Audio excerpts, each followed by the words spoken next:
રફતારના રાજાનો નીકળ્યો વરઘોડો, આરોપીએ કર્યો જોખમી ખેલ, પછી પોલીસે બતાવ્યો કાયદાનો ખેલ। પોલીસને ચકમો આપી ભાગી ગયા આરોપી પણ ભૂલી ગયા કે કાનૂન કે હાથ લંબે હોતે हैं। ભર બજારમાં પોલીસ રસ્સા બાંધીને જેને લઈ જઈ રહી છે તે આરોપીઓએ શું કર્યો હતો ખેલ, આવો કરીએ વિગતવાર વાત। નમસ્કાર, હું છું ચિરાગ વર્ષાબેન, આપ જોઈ રહ્યા છો સ્વમાન।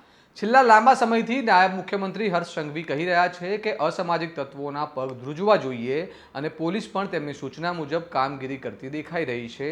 એવામાં સુરેન્દ્રનગર થાનગઢ ખાતેથી એક ઘટના સામે આવી છે, જેમાં દોરડા વડે બાંધીને પોલીસ બે આરોપીઓને રસ્તા પર રિકન્સ્ટ્રક્શન માટે ફેરવી રહી છે। આમ તો આ કામગીરીને સ્થાનિકો વરઘોડો તરીકે ઓળખાવે છે, પણ પોલીસ તેને રિકન્સ્ટ્રક્શન કહે છે।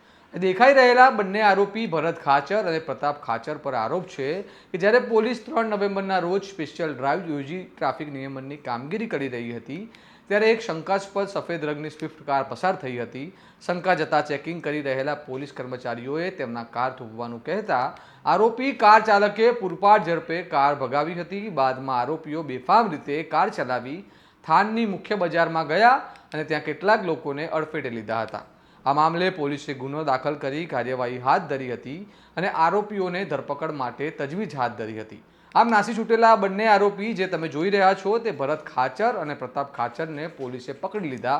બાદમાં આરોપીઓને લઈ પોલીસે થાનગઢની બજારમાં દોરડા વડે બાંધી રિકન્સ્ટ્રક્શન કરાવ્યું હતું।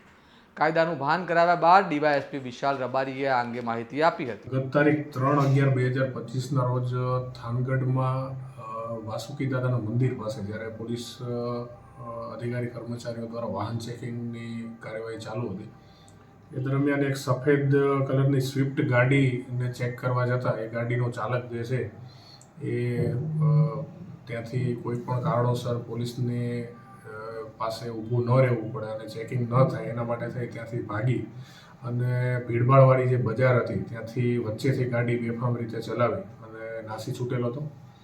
આ જે આરોપી જે છે એને પકડવાના સતત પ્રયત્ન ચાલુ હતા। અલગ અલગ જગ્યાએ પોલીસે ઘણી બધી જગ્યાએ ગામોમાં એમના ગાડીના નંબર ઉપરથી જે પણ આરોપીની તપાસ જે થયેલી હતી અથવા એમના ગાડીની અંદરથી એક ફોન જે મળેલો હતો એમાંથી જે તપાસ થયેલી હતી એના આધારે સતત એમની પાછળ પોલીસ લાગેલી હતી।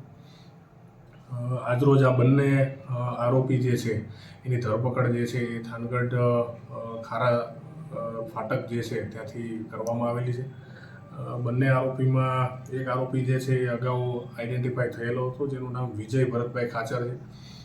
બીજો જે એની સાથેનો જે આરોપી છે એની પણ આજે ઓળખ થઈ ગયેલી છે। કિશોર પ્રતાપભાઈ ખાચર કરીને જે આરોપી છે એને પણ ધરપકડ કરવામાં આવેલી છે અને આગળની જે તપાસ જે છે એ થાનગઢ પોલીસ સ્ટેશનના પીઆઈ ચલાવી રહેલા છે। બંને આરોપીમાંથી આજે વિજય ભરતભાઈ ખાચર જે છે એનો અગાઉ ગુનાહિત ઇતિહાસ છે, મારામારી અને પ્રોહિબિશનના ગુનામાં અગાઉ પકડાયેલો છે। આ સિવાય બીજું કોઈ અન્ય ગુના છે કે કેમ અથવા તો બીજી કોઈ વિગત એમાં છે કે નહીં આગળ તપાસ દરમિયાન ખોલવામાં આવશે। સુરેન્દ્રનગરમાં બેફામ રીતે અસામાજિક તત્વો હોય કે ખનીજ માફિયા કારનામા કરતા રહ્યા છે, જેના કારણે આખા જિલ્લામાં અવારનવાર લોકો ત્રાહિમામ પોકારતા હોય છે।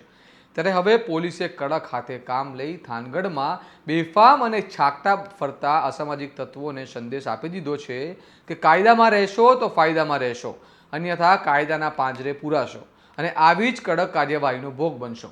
આ સમગ્ર મામલે તમારું શું મંતવ્ય છે અમને કમેન્ટ કરીને જણાવો। આવા વિગતવાર અને વિશ્લેષણાત્મક સમાચાર જો તમને પસંદ છે તો સ્વમાનની ચેનલને લાઇક કરો, આ વિડીયોને શેર કરો અને સબસ્ક્રાઇબ કરવાનું ભૂલતા નહીં।